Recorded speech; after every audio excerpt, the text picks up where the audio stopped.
Hey everybody, it's Dan with Pain for You. Today's topic is going to be the brain's job and the purpose of pain. So, before we start, got a lot of nice green behind me. I'm actually in the front of the garage here. It's windy up back. Couple of breaths. Breathe in the confidence. Breathe out the stress. Breathe in the joy. Breathe out the misery. Breathe in the smiles. Breathe out the stress. So, today's topic, the job of the brain's job. We'll start there, and then we'll also get into the purpose of the pain. So, the brain, a lot of us tend to think that, wow, the brain is working against me. The brain is evil. I'm fighting with my brain all the time. The brain created all this pain, so my brain must hate me, and, we get into this battle. It's like a war with our brain.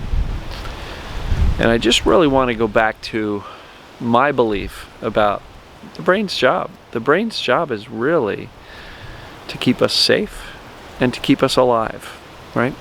The entire stress response is all about keeping us safe and alive. It manages the resources in our body to keep us safe and alive.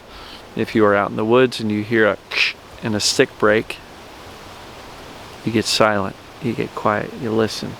If you notice you're in danger, stress response fires up adrenaline, cortisol, right?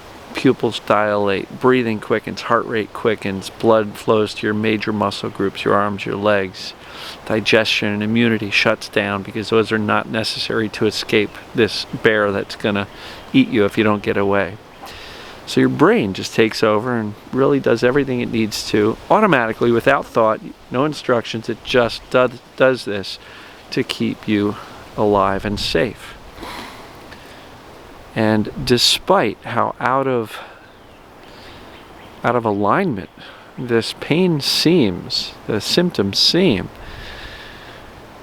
it's just the brain trying to keep us safe from a predator it believes is more dangerous than the symptoms themselves. So, if the brain perceives that these emotions that are welling up in us, the resisted emotions, the ones we've pushed away for years or decades, if the brain perceives those as coming close to consciousness, Sarno theorized it will create this distraction to protect us from these overwhelming, scary, dangerous emotions.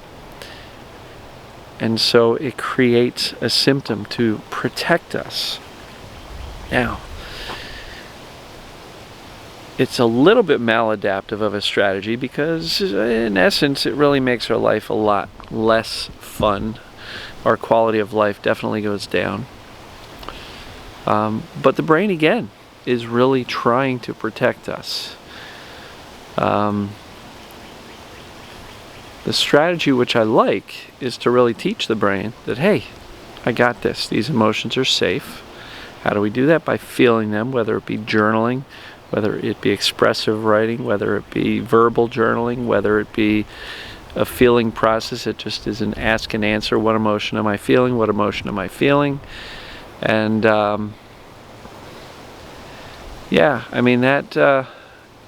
purpose of feeling emotions is really to convince and teach our brain that yes, we can handle them, so that strategy is no longer necessary. Some of the problem is that if we've had pain for a while, we've learned other coping mechanisms. We've kind of convinced ourselves through experiences and how the pain behaves and what doctors say and what the society says. Careful, you got a bad back, bend this way, bend from the knees, not from the waist, and all these other things. The brain then learns that it's not just the emotions that are dangerous, but all of this physical movement is dangerous because that's what we are taught to believe by the doctors and media and society. So now again, the brain is just really, really, really trying to keep us safe. And it's doing that through the pain. Now, let's get to the purpose of pain. The purpose of pain is to sound a danger alarm when the brain perceives something as dangerous. Like, you step on a nail, ow, right? Or a thumbtack or something, and you pull the thumbtack out, you clean it, you put a Band-Aid on it, pain goes down pretty darn quickly because danger is gone. And I've used the example of breaking your leg and how you can't step on it because then you'll do more damage. So the pain elevates in response to the brain's perception of danger. Well, that also happens with emotions. You got a social situation coming up, or you run into a difficult social situation with somebody you know and you get into a fight. The brain immediately goes back to the old program of, oh no, emotions are dangerous. Oh, let's bring the pain back or raise it.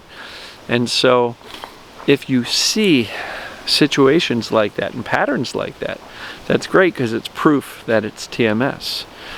So the brain is always going to elevate the pain when it perceives danger. And that can also happen with regard to movement. So if you believe that I've got a bad back and bending over is painful, right? I made that groan. I don't hurt. But yeah, if you believe that bending over is painful, or sitting down is painful, or walking is painful, or I can only walk for 10 minutes before the pain really comes, the brain's listening. And the brain's going to say, okay, I got it. I understand where that danger is. And it will fire up the pain or increase it if it wasn't there before. Or if it was there before, it's going to increase it. Or if it wasn't there, it's going to bring it back based on its perception of danger. And lastly, there's this thing called predictive coding where the brain can actually create it based on you expecting it, right? So the brain is not just trying to keep you safe and alive, but it is also your best friend. It is really, really desperately trying to give you what you instruct it to give it.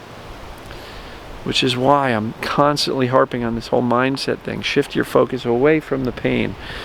Get your mindset of indifference, like you really don't care. And what you're instructing the brain to do at that point is to say, let that go. I don't really need that. It's not important because I'm not paying attention to it, right? But if you pay attention to it all the time, it's going to stick around. The brain is just going to deliver to you that which it believes you are requesting or asking for. And a couple examples. A lot of people talk about this. But like, oh, my job is going to kill me. I can't stand it. I can't stand another day of work. Next thing you know, you get sick.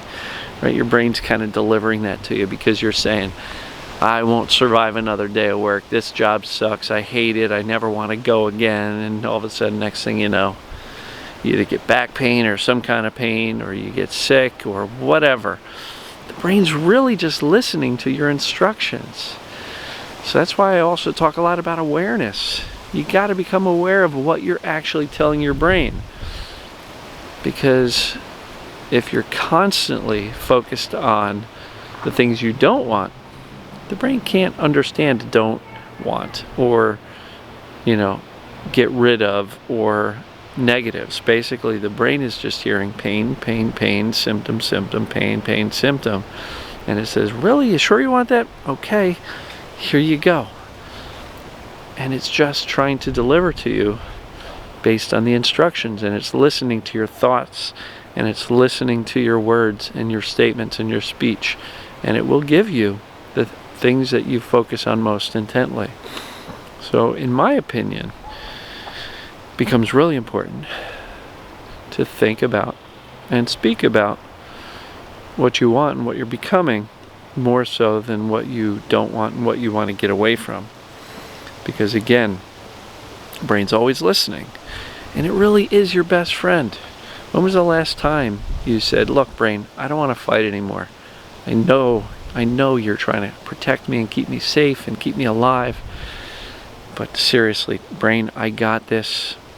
This pain, maybe that warning signal was appropriate at the time, but it no longer is. It's making my life less, the quality of life is worse with the pain. It is no longer keeping me safe. As a matter of fact, it's making me more unsafe. And so perhaps you can reason with and negotiate with your brain, who really just wants to give you what what it believes you want.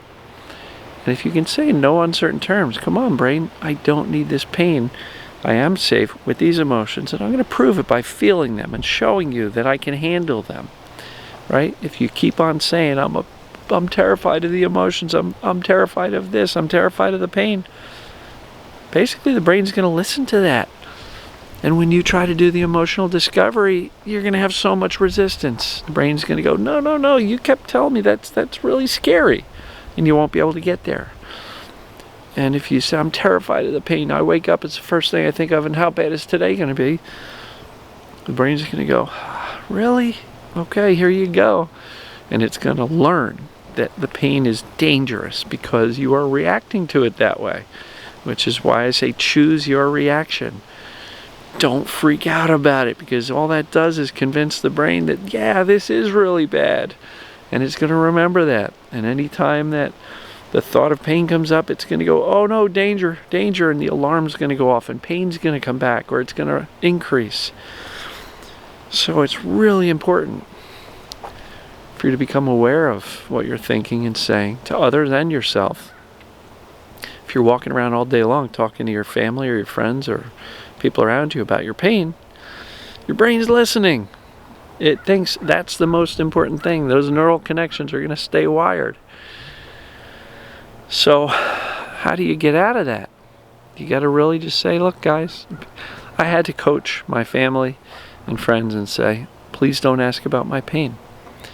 And if anybody ever did ask, I'd say, I'm doing fine, thanks. Thanks for asking, how are you? And I'd change the subject.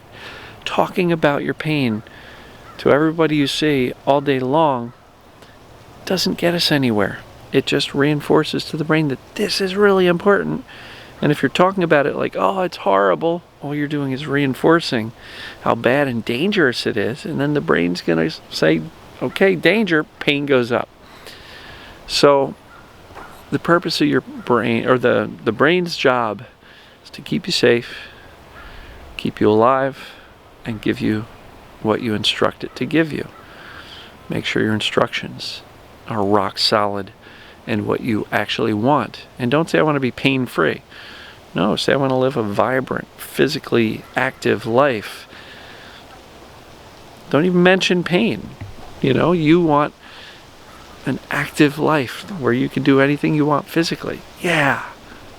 Don't mention pain. The brain's always going, oh, there's that pain, scary word, right? So that's really important.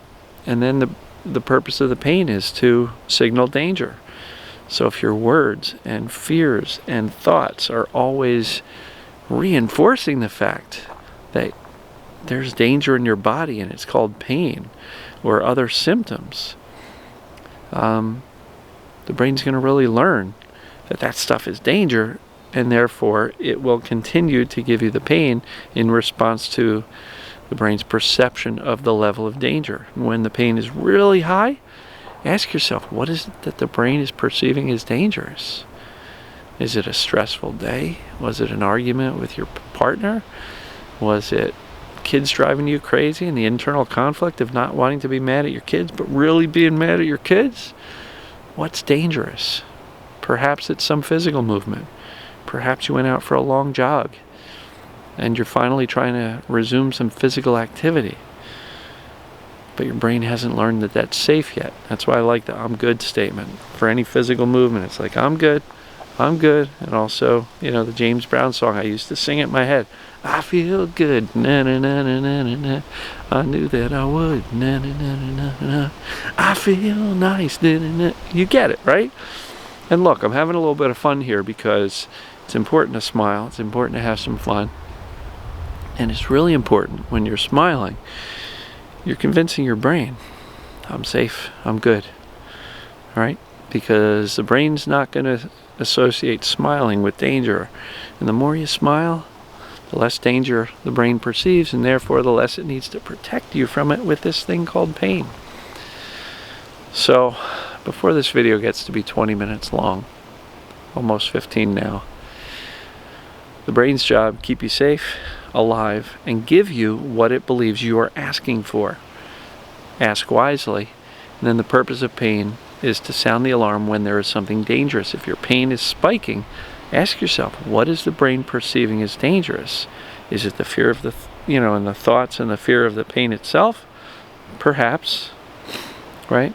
And so just take some of this in and analyze what instructions you're giving your brain, and where the brain might be perceiving danger, which may give you a little bit better of an idea as to why the pain's going up or down. So what do you guys think? Is this helpful? I geek out on this stuff. I think it's fascinating how the brain works and functions, and make it your friend. Don't battle with your brain. Your brain's here to help you. Just make sure you treat it like a best friend and not an enemy who you're battling with. If you think your brain's working against you, I'll encourage you to shift your perspective there and just say, well, maybe the brain's just been giving me that which I've been asking for, or listening to me. So, what do you guys think? Please comment below. And loving all the green here. So we'll talk to you guys soon. Love you.